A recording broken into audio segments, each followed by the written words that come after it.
He wasn't from New York, though, was he? No, he's from the Florida area. Okay, and he came to Las Vegas, sent out by the mob to help resolve a problem over this alleged black box and to put some muscle on taking over the other escort services. Am I correct? Oh, yeah. Absolutely, yeah. He was going to be a muscle. He brought his friend with him. So, who's his friend? his friend was the Angel of Death, as they call him. And what do you know about him? What I know about him is that he's got quite a history. Very colorful. He was a mercenary, just a soldier for hire in places like Angola and Nicaragua.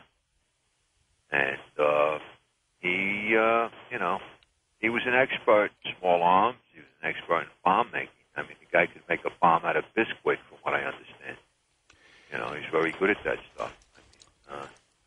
From what I know, from what certain guys told me, the guy has about 200 different ways to kill you. So these are very bad characters that are heading your way, and they've been sent out here ostensibly to, number one, find this alleged black box, and two, to take over the other escort service businesses. How were they going to do it? Well, if they had to do it by force and they had to cut the head off the snake, they were going to do that too. They were going to get rid of everybody in charge and just come in and say, "Now we're in charge." And step number one was finding the guy who built the so-called black box, right? Right. They wanted that too. Yeah. So is that the guy you were telling us earlier? Is that the guy who's in this room with these guys when you're on the phone and hear the power drill going? Yeah, that's the guy who, till this day, don't know the guy's name. And according to the FBI, they don't know who he is either. Now, I don't know what happened when they raided the place. What did they tell the guy? To get up and, okay, dust yourself off and, stick your finger in your head so you don't bleed anymore and go home? I mean, what did they do with this guy? Nobody knows where this guy disappeared to. I talked to the FBI. I mean, you've heard this yourself, George. I mean, not only from me. Somebody in the FBI told you they don't know who the guy was either. The guy who told you happened to be the head of the operation at the time. I mean, I don't know. I just find that very peculiar. I don't know. Yeah, nobody ever found the black box. But we do know that Vinny Aspirins and the Angel of Death came out to Las Vegas. They found this guy. They had him in a room, and they were about to do some real bad harm. Right. When you heard this information and passed it on to the FBI, right? Or they were listening? They were listening too, George. I told you, they had that room wired.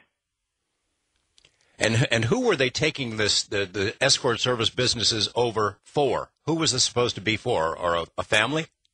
Well, yeah, it was supposed to be, and they were supposed to run it. This one guy who had a small agency here who felt he was getting knocked around by the big ones. He was supposed to be, one of the people in charge, and then I was supposed to be one of the people in charge, and then we would kick back. And was this for Gotti's family, the Genovese family? For both. It was a combined effort. Okay. So the FBI comes rushing in to stop this guy from getting killed, and that basically kills the investigation. Well, they got to arrest everybody. Now, the law enforcement people that, we were put in contact with, that my manager, who was an agent, was making contact with, that all stopped, of course. They all went underground.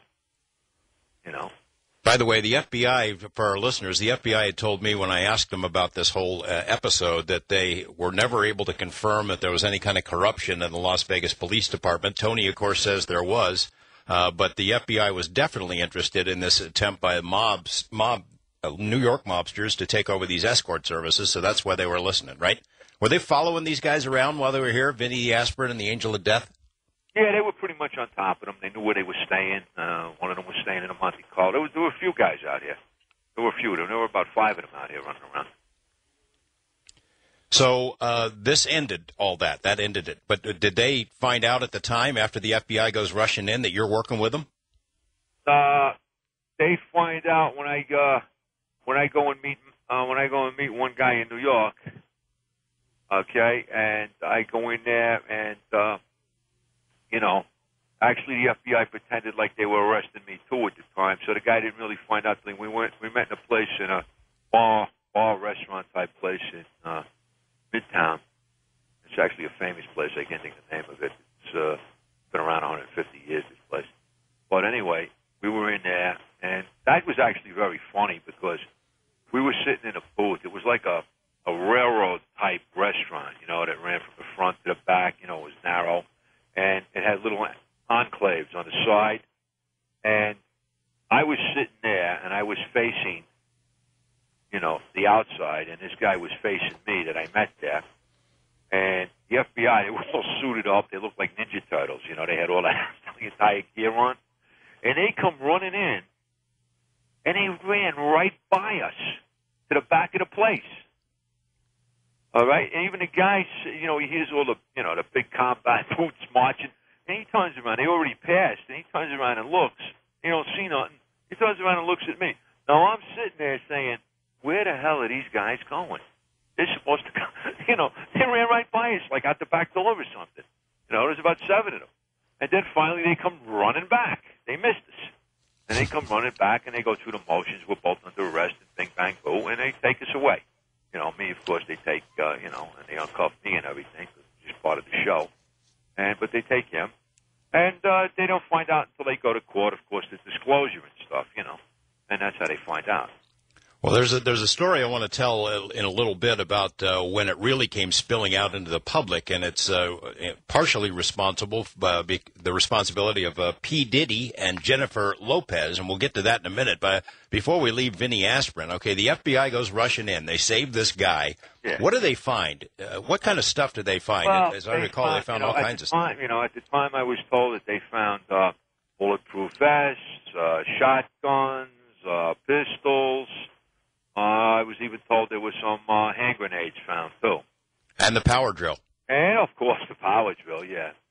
Yeah, he was a big Black & Decker fan, Vinny was.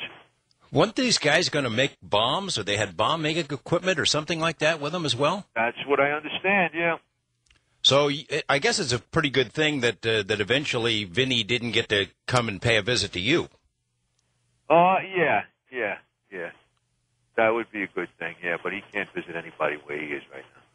Yeah, for the listeners' benefit, Vinny Congiusti went to prison and died in prison. The guy who's the angel of death, he went to prison as well. And do you know where he is? I would imagine you'd be interested in knowing where he is.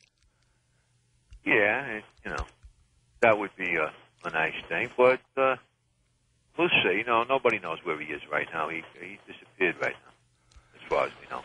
That comes from the feds still. So these guys get busted, they get sent to prison, but you never had to testify. So basically, publicly, it's not known that you were cooperating with the FBI. Well, it was publicized. I mean, my name was in the papers and everything. Well, wasn't that regarding? Didn't that stem from this shooting incident involving Sean Puffy Combs and Jennifer Lopez? Yeah, that happened prior to this whole thing. Yeah. And, folks, we don't mean to be confusing you on this. It's just that the story took kind of a weird twist. If you recall some years ago, this incident at a New York nightclub, Sean Puffy Combs, a record executive and clothing designer, and a whole bunch of other businesses, and his girlfriend at the time, actress Jennifer Lopez, they leave a scene of a nightclub where there'd been a shooting, speed away in a limousine, and somebody tosses a gun out the window. And where did it land, Tony? Well, it lands off the roof of one of my driver's cars, all right, who happened to be stopped there on 8th Avenue because he let the girl go into a Needix or something to get a drink or something, to get some orange juice or whatever the hell it was. But anyway, the thing bounced off his car, and he gets out of the car, and he don't know what it is, and looks at his hood first to see what dent it is or whatever, and he goes goes by the curb, and next thing you know, he finds an automatic pistol there. He picks it up, and he was an immigrant. This guy was an immigrant from Greece, and he didn't know what to do. And there were two cops patrolling 8th Avenue, walking down the street. And at the time, of course, this just went down. These cops don't know what went down in this club, and they're just walking down the street. The club is 2 blocks away, and down and around the corner.